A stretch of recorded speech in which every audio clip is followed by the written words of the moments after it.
Então, bora lá, meus amigos. Lei de destruição. Ó. 728. A lei de destruição é uma lei natural. Olha, já começa. Kardec didático, como sempre, né? A lei de destruição é uma lei natural? Bem, é preciso que tudo se destrua para renascer e se regenerar, porque o que chamais destruição não é senão uma transformação que tem por objetivo a renovação e melhoramento dos seres vivos. O instinto de destruição teria sim sido dado aos seres vivos com objetivos providenciais. Bem, as criaturas de Deus são os instrumentos dos quais ele se serve para atingir os seus fins. Para se nutrirem, os seres vivos se destroem entre si, e isso com o duplo objetivo de manter o equilíbrio na reprodução, que poderia vir a ser excessiva, e de utilizar os restos do envoltório exterior. Mas sempre não é senão esse envoltório que é destruído, e esse envoltório não é senão o acessório, e não a parte principal. É o princípio inteligente, que é indestrutível e que se elabora nas diferentes metamorfoses que sofre. Já explico. 729. Se a destruição é necessária para a regeneração dos seres, por que a natureza os cerca de meios de preservação e de conservação? Bem, porque a destruição não chegue antes da época necessária. Gente, essa resposta, presta atenção, explica tudo, viu? Essa resposta aqui, ó, explica tudo, hein? Pergunta 729, ó. Se a destruição é necessária para a regeneração dos seres, por que a natureza os cerca de meios para preservação e regeneração? Tá certo, assim, você tem que ter uma lei de destruição na vida, beleza, tem que ter para renovar. Então, por que, né, que tudo não se destrói o tempo todo? Para que a gente vai se proteger, já que a lei de destruição é natural? Olha que inteligente a pergunta de Kardec. Uma resposta foi mais profunda ainda. Para que essa destruição não chegue antes da época necessária. Toda destruição antecipada entrava o desenvolvimento do princípio inteligente. Por isso, Deus deu a cada ser a necessidade de viver e de se reproduzir. Gente, toda destruição causada por leis naturais, ela tem uma finalidade espiritual. Eu sei que é difícil da gente aceitar, entender essa realidade, mas é o fato, né? Essa lógica, né, que a gente tem de acidentes, desastres aéreos, terremotos, questões coletivas, que vai ser estudado na sequência aqui, problemas, né, de pessoas ficando doentes, sistematicamente epidemias. Por que Deus permite isso no mundo, né? Pandemias. Por que Deus permite? Tudo isso é uma lei de destruição. Você está destruindo. Mas, ao mesmo tempo, você renova. Por que Deus permite as guerras? Por que Deus permite tantas coisas? A gente se questiona sobre isso. Entendeu? É um questionamento muito, muito justo. Não é? Porque, eu vou te ser sincero, se você tirar Deus da equação, tudo perde o sentido. Não sei o que você acha. Eu acho. Se você tirar Deus da equação, tudo perde o sentido. Tudo perde o sentido. Quando você coloca Deus, a lei divina e a reencarnação, tudo se encaixa. Porque, para mim, se você tira a reencarnação da equação, acabou. Acabou. Porque assim, você fala, vou te dar um exemplo, né? Com todo respeito a quem não acredita na reencarnação, mas vamos refletir juntos. Você fala, não, as desigualdades sociais é tudo culpa do homem na Terra. Deus não tem nada a ver com isso. Beleza. Não, tudo bem, vamos lá. Então, como é que você explica que de um lado você vai ter, por exemplo, um grupo de assassinos, enquanto do outro lado você vai ter pessoas, abre aspas, a princípio vítimas de um grupo que deliberadamente faz o mal? Se Deus criou todo mundo simples e ignorante, então ninguém teve passado, não existe encarnação passada, por que essas pessoas boas estão passando por isso? Aí você fala, para se cumprir a vontade de Deus, uai, que gozado. Você acha que Deus tem essa vontade? Então Deus escolhe, você nasce e vai ser ruim. Ou então você é ruim, você nasce e vai ser imolado. Mas por quê? Qual a troca? Você acha que Deus precisa disso? Você está entendendo? Não faz menor cabimento. Com todo respeito, não, Ricardo, isso é mistério de Deus, a Santíssima Trindade, o Espírito Santo, está escrito no livro ABC. Gente, pensem por si.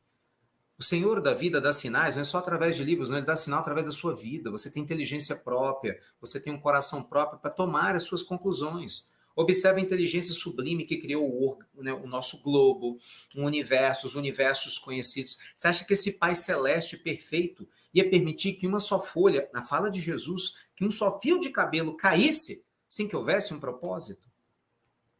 Então é lógico que você tem que ter um porquê. Então quando você coloca a reencarnação no processo, encaixa. Ah, então tudo tem um porquê? Tem. Então eu passo por isso hoje, por quê? Porque eu estou aprendendo algo ou porque eu espio um erro de ontem? É. Então, peraí, quer dizer que então eu posso retornar aqui amanhã no outro sentido? Pode.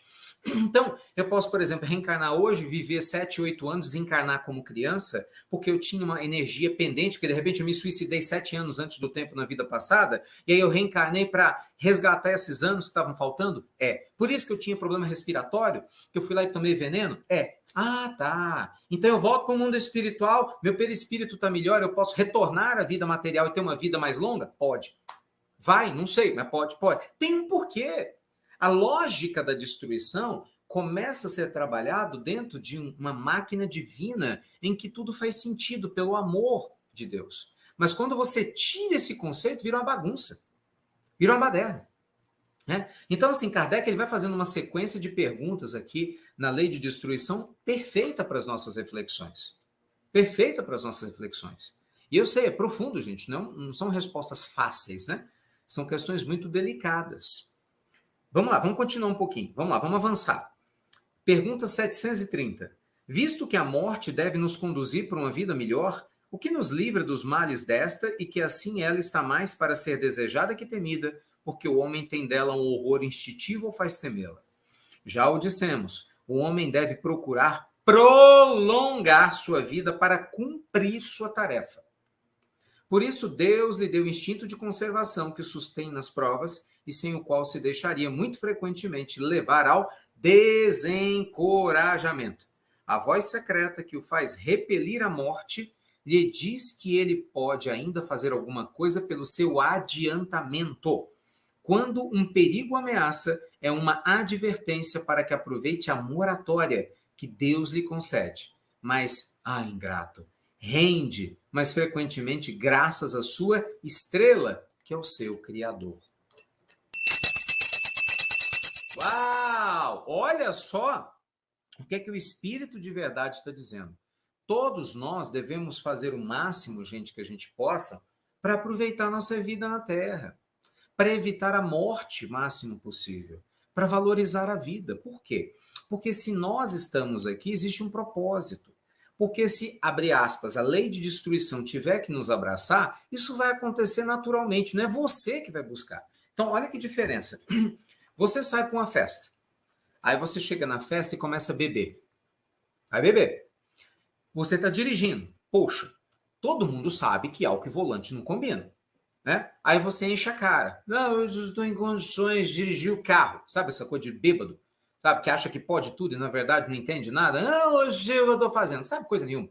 Aí de repente vai pegar um carro, tá lá, faz uma besteira de todo o tamanho. A pessoa não planejou matar ninguém, mas causa um acidente, deixa a pessoa tetraplégica, entendeu? Mata alguém, às vezes tira a própria vida. Então assim, a pessoa queria uma destruição completamente desnecessária. Não estava planejado aquela destruição. Isso é um suicídio inconsciente. Mas, de repente, essa pessoa vai atropelar um transeunte que ele nunca viu na vida.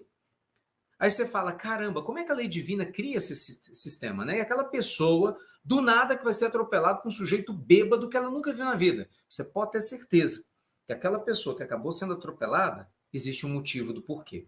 Isso não justifica em nada a pessoa bêbada ter cometido erro. Jesus fala disso. O escândalo é necessário no planeta Terra, mas ai da mão daquele que vem. Então, olha só, a lei divina se utiliza do escândalo, que são as coisas erradas que nós criamos no planeta, para fazer as coisas certas acontecerem. Porque Deus não desperdiça nada. Mas é óbvio que aquele que gera o escândalo gera graves problemas. Você está entendendo? Gente, o tempo todo a gente está repelindo e se atraindo. Você vê, acidentes aéreos, tráfego, trânsito. Muitas vezes você tem um acidente qualquer, aquele dia você ia pegar o carro e não pegou, né? Eu conheço um caso em Belo Horizonte, de uma época que um dos ônibus de BH caiu no Ribeirão Arrudas. Quem é aqui, faz anos, né? O Ribeirão era aberto. Quem é de BH sabe disso, já conhece o Ribeirão. Ou pelo menos hoje ele é fechado. E aí o que aconteceu? Esse ônibus caiu no Ribeirão, desencarnaram 4 pessoas. Tinha uma moça que ela pegava ônibus todo dia, parece que 5 horas da tarde. Todo dia, ela saía do trabalho, um relógio. Naquele dia, pela primeira vez em anos, não sei se ela tropeçou, deu uma loucura. Deu uma loucura. E ela perdeu o ônibus coisa de segundos, ficou pé da vida, xingou e não sei o quê. O ônibus caiu e ela não estava dentro. Coincidência? Óbvio que não. Não é? Desastres aéreos, você sempre fez isso. O sujeito que ia viajar de uma hora para outra, aí perdi o passaporte, entendeu? Perdi o voo. A pessoa fica pé da vida e de repente acontece alguma coisa lá na frente. Gente, se você não deu causa, quem deu causa ao erro está endividadíssimo com a lei divina e com a própria consciência e vai responder por isso. Mas quando a pessoa não dá causa à destruição, ela é, abre aspas, vítima, na realidade, ela está passando pela experiência ao qual ela foi atraída pela lei divina. Ela se atraiu por algum motivo. Eu já expliquei isso aqui para vocês. Os amigos espirituais reforçam muito esse conceito. O amigo espiritual explicando algo para uma família, né, que passou por um trauma muito profundo nessa linha de perder também pessoas amadas e queridas em um acidente, né, assim, violento e tal. Ele explicava algo muito especial. Por mais chocante que seja para nós que estamos aqui, né, por vezes, um desencarne desse é indolor. Para a pessoa pode ser um prêmio, é um desafio para quem fica. Veja bem, é óbvio que é. Imagina, você está em casa, de repente seu filho, sua mãe, seu marido, sua esposa, pum, você recebe a notícia, olha, fulano desencarnou, teve um acidente. O quê? É um desafio. Para mim seria, óbvio, para todo mundo. Todo mundo. Né? A lucidez espiritual vai ajudar a gente a passar pelo processo, mas ninguém deixa de passar pelo processo. Mas para o espírito que desencarna, se você for pensar na lógica do desencarne, muitas vezes é imediato. Ele não sente nada, ele já vai acordar no mundo espiritual no hospital, depois de um mês e meio dormindo, não raro, quando é um espírito nobre, bom, né? Porque não acompanha nada do sofrimento, não acompanha o velório, não acompanha o primeiro mês, que normalmente a gente está mais doído, né? E vibra muita energia de falta, às vezes de rancor, de raiva, essa energia que por vezes perturba quem recém desencarnou. Então, boa parte das vezes, esse espírito, quando ele tem uma proteção, ele não passa por nada disso. Então, quando ele desperta, claro, vai tomar um susto, obviamente, né? Porque a última lembrança foi aqui na Terra, acorda num lugar diferente, e aí, aos poucos, vão contando para ele, olha, você não está mais na Terra. Como assim? Não está mais na Terra. Eu morri, calma, a morte não existe. Entendeu? E gradativamente as coisas vão se estabelecendo. Mas se você for analisar, foi uma benção. Percebe? A gente obviamente não sente isso, mas foi uma benção. Então, assim, é relativo. Vocês se lembram? Acho que a dona Zilda Arnes, me falha a memória, teve o terremoto do Haiti em 2010. Me falha a memória, dona Zilda Arnes, por favor, se não for, me corrijam, tá? Me corrijam. Uma benfeitora, né? Trabalhadora muito bem, amplamente reconhecida. Ela estava fazendo trabalho social, voluntário, no Haiti, em Porto Príncipe. Ela estava dentro de uma igreja, né? Teve um terremoto terrível naquela época, né? Lá em parte da República Dominicana. Então, assim, destruiu a cidade, né, de Porto Príncipe, parte do Haiti. A igreja, o teto desabou e ela teve um desencarne instantâneo. Aí, se você está aqui, você fala, mas não é possível? Olha só. A mulher está na igreja. Ela está num país pobre, fazendo a caridade. Como que Deus permite que isso aconteça? Mas exatamente isso, às vezes é a recompensa dela. Ela ia ter que desencarnar de qualquer jeito, já estava na hora dela. O que era melhor? Às vezes ela desencarnar assim, ela ficar, sei lá, 3 meses sofrendo no hospital, numa cama, sendo espetada, talvez ela não precisasse disso. Entendeu? O que era melhor? Não, gente, não dá para saber. Não dá para saber. Não dá para saber. Então, o que eu quero dizer é o seguinte: muitas vezes a gente julga a lei de Deus sem entender os detalhes, sem compreender os meandros. Nada acontece por acaso. A gente é atraído para lugares e a gente repele lugares. Então, compreender que existe a renovação no planeta é muito importante. Não é? É muito importante. E, ao mesmo tempo, as questões naturais forçam a evolução. Você quer ver um exemplo? Lá no Japão. O Japão está no meio do círculo fogo do Pacífico. O Japão tem terremoto quase todo dia. Muita gente não sabe disso, né? Quase todos os dias tem terremotos no Japão. Mas como assim a gente não ouve falar? É porque não são terremotos gigantes, né? 7, 8, 9 graus a escala Richter. São microtemores, por causa das placas tectônicas onde o Japão está. Então o Japão é um filetinho de terra cheio de gente ali. E aí o que acontece?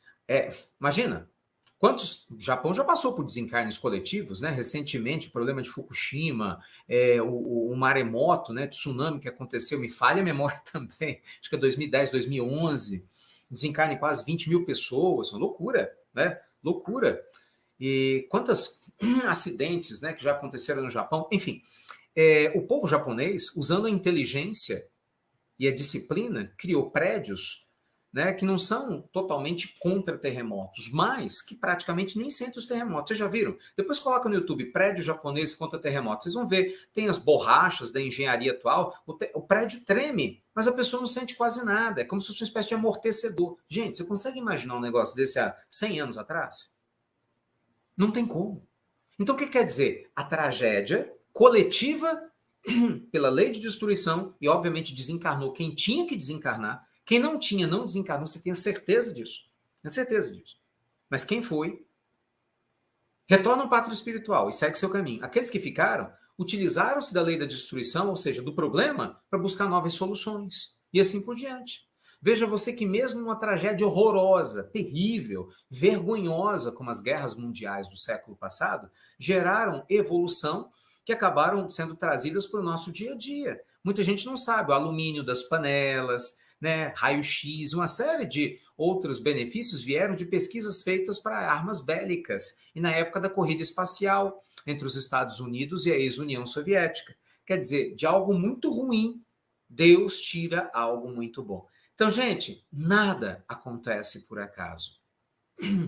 De novo, isso tira de nós que aqui ficamos a saudade de quem vai? Não.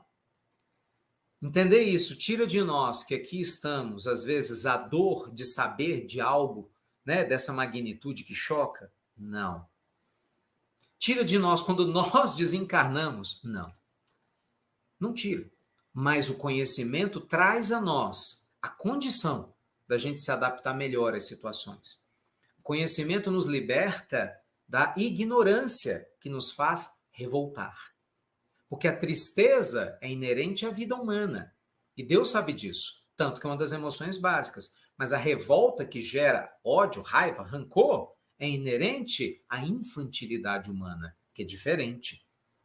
Então, o conhecimento, gente, a conexão com os valores da vida, nos dá força, serenidade até muitas vezes, e por que não dizer fé, né? Para a gente passar pelos momentos mais desafiadores, que todos nós vamos, em um momento ou outro, vivenciar.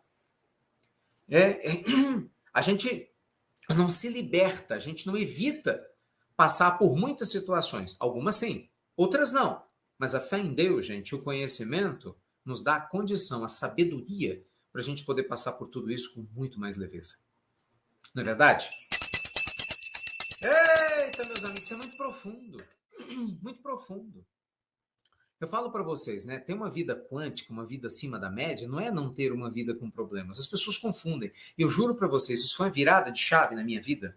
Deixa eu pegar minha chave. Ó, uma virada de chave na minha vida, né? Enorme. Porque eu também, como eu sei que muitos de vocês, há muitos anos atrás, eu também tinha isso na cabeça. A gente é muito infantil, né? Muitas vezes. Você olha e fala assim, não, porque se a minha vida for boa, se eu tiver muita fé em Deus, eu não vou ter problemas. Não existe isso. Você está no mundo de prova e expiação, criatura. Nós estamos no mundo de prova e expiação. Não é? A gente está onde? Planeta Terra. É claro que aqui nós vamos ter dificuldades. Naturais. Mas isso não significa que essas dificuldades tenham que ser muito maiores do que nós. Pelo contrário. Então, nós temos a condição de superarmos essas dificuldades pela compreensão da vida. E por que você acha que Deus permite, né, pessoal, da gente se conectar, da gente se conhecer, da gente formar grupos, sabe, com afinidades, com desejos e pensamentos compartilhados do crescimento da alma? Porque um ajuda o outro. Em última instância, nós somos irmãos, literalmente. Filho do mesmo pai, da mesma mãe, porque Deus é pai, né? Deus é pai e mãe, então é pai. Então, assim, é muito profundo esse capítulo. Ele é grande, né? Não dá para estudar ele todo aqui. Capítulo 5 da Lei de Destruição. Estudem. Aqueles que tiverem interesse, leiam todas as perguntas. Eu tenho certeza que vai aliviar as dúvidas de muitos de vocês, né? Vai trazer muito esclarecimento, muito conforto para muitas coisas. Ai, ai, meus amigos. É, muito esclarecimento. Ai, não, o Livro dos Espíritos é maravilhoso, né? Ai, se dependesse de mim. Ai, dependesse de mim.